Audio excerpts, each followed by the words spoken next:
share ko lang sa inyo kung paano ako maglinis ng injector ng aking sasakyan na hindi ko na kailangan magtanggal pa ng injector.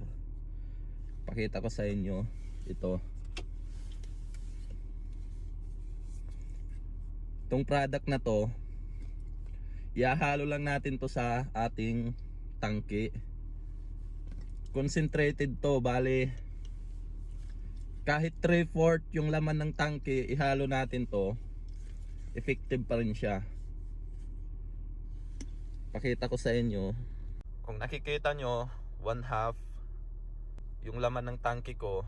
Pwede ko nang ihalo tong product na to para yung mga dumi-dumi na nakadikit sa ating injector, i-flush nya. Ibuhos lang natin to para habang tumatakbo yung ating sasakyan, nililinis niya na yung injector.